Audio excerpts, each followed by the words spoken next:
buenas tardes a los colegas aquí en la mesa y al pueblo dominicano. El licenciado José Rijo, quien es el director de presupuesto, que ahora le han dado un rango de subsecretario o viceministro de Hacienda, pero que mantiene su jerarquía porque es el principal ejecutivo del presupuesto nacional. Eso de por sí le da una posición importante a José Rijo. Dijo en un programa ayer que en el país podría producirse la debacle si no se hace una reforma fiscal lo más pronto posible. La debacle es una expresión que indica desastre, ruina. Es decir, el país podría ir a la ruina si no se produce esa reforma fiscal. Y en eso todo el mundo está de acuerdo. Ahora, parece que la pregunta clave con relación a la reforma fiscal es cuándo hacerla. Si hacerla ahora o posponerla. Para una reforma fiscal se requieren dos condiciones. Primero, que haya la necesidad económica de hacerla, y eso existe y todo el mundo está de acuerdo. Y la otra es que haya las condiciones subjetivas suficientes para que se haga esa reforma sin mayores traumas. Normalmente los gobiernos hacen las reformas fiscales, que son muchas veces, o la mayoría de los casos, implican aumento de impuestos que nunca son simpáticos a la población, y esas reformas fiscales, por tanto, se hacen siempre al inicio del gobierno, cuando el gobierno tiene la mayor popularidad, que la gente le perdona todo con el objetivo de corregir los males que supuestamente hereda de las administraciones anteriores. Ahora, aquí no ha ocurrido de esa manera. Nos sorprendió la pandemia, es un pretexto, ¿verdad? Quizás válido en cierto punto, pero sobre todo que el gobierno, esto es lo más importante, no ha creado esas condiciones subjetivas para que la gente, por encima de la crisis que tenemos, pueda justificar una reforma fiscal. El gobierno todavía no le ha dicho al país de manera clara y fehaciente, ¿cuál es la situación económica que estamos viviendo? Ha habido intervenciones de funcionarios específicos, surge que en la autoridad portuaria hubo tal o cual cosa, que se desfalcó esa institución, que en tal lugar hubo esto. La última hora es de la sede, que 30,000 millones de pesos se perdieron ahí. Es decir, lo que ha habido es denuncias esporádicas y aisladas del gobierno en el sentido de cómo están las finanzas públicas, pero no ha habido un informe detallado de qué está ocurriendo. Y en consecuencia, el país, las personas, no tenemos una idea clara de que el país está en crisis o no.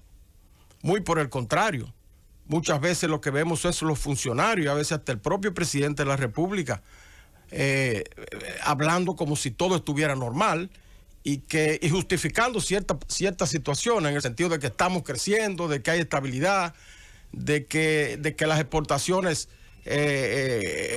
crecen, de que las remesas están incrementándose. Es decir, que la gente no tiene una idea clara de la crisis que tiene el país para justificar una reforma, y que eso pueda, desde el punto de vista psicológico y subjetivo, justificar que se aumenten los impuestos, que se cree una base impositiva mayor sin que haya traumas. Bueno, pues las condiciones objetivas existen. El mismo Rijo habló, José Rijo, que viene de buena escuela. José Rijo viene de la escuela de Balaguer, que era la escuela conservadora y de la estabilización económica, que odiaba el déficit fiscal, que era par con el endeudamiento externo. Él tiene una buena escuela. Y dice Rijo que para el año que viene, el déficit fiscal, que de hace tiempo viene arrastrando el país, va a representar un 5.3% del Producto Bruto Interno. Ustedes saben lo que eso significa, 5.3% del Producto Bruto Interno. Si usted lo multiplica, ese 5.3% por 85 mil millones de dólares, que es el Producto Bruto Interno, eso le va a dar alrededor de 4.500 millones de dólares para el año que viene como déficit. Que si usted lo traduce a pesos, viene siendo alrededor de 260.000 millones de pesos. Pero todavía esos números puede que no le digan muchas cosas a usted, si no lo comparamos con lo que el país va a recibir de ingresos, que se calculan alrededor de 650 mil millones de pesos. Si usted lo compara, eso representa, esos 260 mil millones de déficit, representa cerca del 44% de ese presupuesto, de esas recaudaciones fiscales que va a tener el gobierno. Lo cual indica que del presupuesto nacional, el gobierno va a tener que buscar por cualquier vía, y normalmente la que busca es la vía del endeudamiento externo, el 44% para suplir los gastos del gobierno. Ahora, ¿puede el gobierno disponer de más préstamos en este país?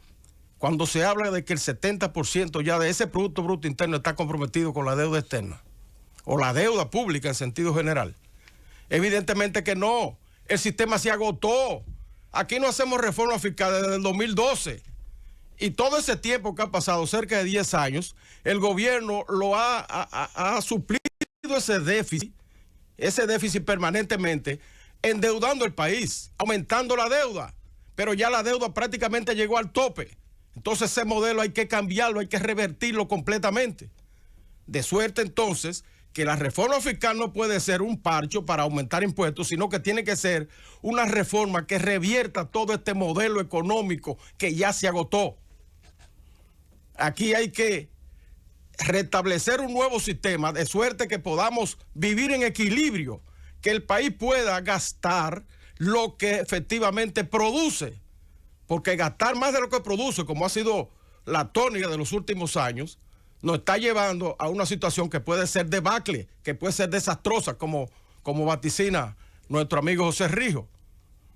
De manera que entonces la sugerencia que nosotros podríamos hacer en el sentido de que hay que preparar esas condiciones subjetivas para hacer lo más pronto posible esa reforma fiscal, que subsane ese déficit y establezca un crecimiento, una sostenibilidad de nuestras finanzas públicas, que podamos producir y tener un modelo de desarrollo acorde con lo que el país recibe todos los años, y no de manera alegre gastar un 44% más de lo que nosotros nos ingresa. Eso es lo que debe representar esa reforma fiscal, que yo pienso que debe hacerse ahora, antes de septiembre, octubre, que es cuando tenemos que elaborar el presupuesto del año que viene, porque después podría ser tarde. Recuérdense que las condiciones subjetivas se van empeorando cada vez más en la medida en que el gobierno comienza a tener desgaste y en la medida en que comienza a pasar el tiempo. Fíjense ustedes, si usted compara la popularidad del gobierno, no por encuesta, porque no hay que hacer encuesta, la percepción de la popularidad del gobierno en el momento en que entró y la de ahora, indiscutiblemente que no es la misma. Ya comienzan a subir los productos de primera necesidad que irritan a la gente. La gasolina cada día más cara. Comienzan a subir los materiales de la construcción, que es el sector más pujante que tenemos. Comienza a haber disgusto interno en la estructura del partido gobernante. Ya usted ve lo que está pasando en el Senado, el escaseo permanente que hay de unos senadores que aparentan estar inconformes. En la base del partido gobernante ya también comienzan con actos de rebelión. De manera que si nosotros dejamos que esas condiciones subjetivas se agraven, entonces el año que viene tampoco vamos a poder hacer reforma fiscal. Tenemos entonces que olvidarnos de eso. Entonces vamos a tener la debacle si no la hacemos, pero también podemos tener también la debacle si la hacemos en el momento inapropiado. Fíjense ustedes ya lo que pasó en Colombia, que es el ejemplo, el referente que tenemos ahí. De manera que ahora la sugerencia es que el presidente tiene que hablar y decir de manera formal y decirle al país cuál es la situación real de la economía dominicana, cuáles son los peligros que enfrentamos si seguimos en esta situación. Tiene que hacer un cambio del cambio, porque hasta ahora no hemos estado hablando de la crisis que heredamos. No, hemos estado hablando de que la situación va en mejoría. Y la gente, si usted le sale con una reforma fiscal donde le aumentan los impuestos en un momento en que la gente cree que nos estamos recuperando bien y que no hay la crisis que hay, entonces podemos tener lo mismo que pasó en Colombia, y eso no lo quiere absolutamente nadie. De manera que, presidente, háblele al país ubíquelo efectivamente en la situación económica que está la nación y exíjale, pídale, ruéguele sacrificio para que podamos hacer esa reforma fiscal y que el año 2022, que es el año post pandemia, podamos dedicarnos ya con una base económica firme, basada en una reforma fiscal integral, podamos tener una base para iniciar definitivamente el crecimiento y los cambios que está reclamando la nación.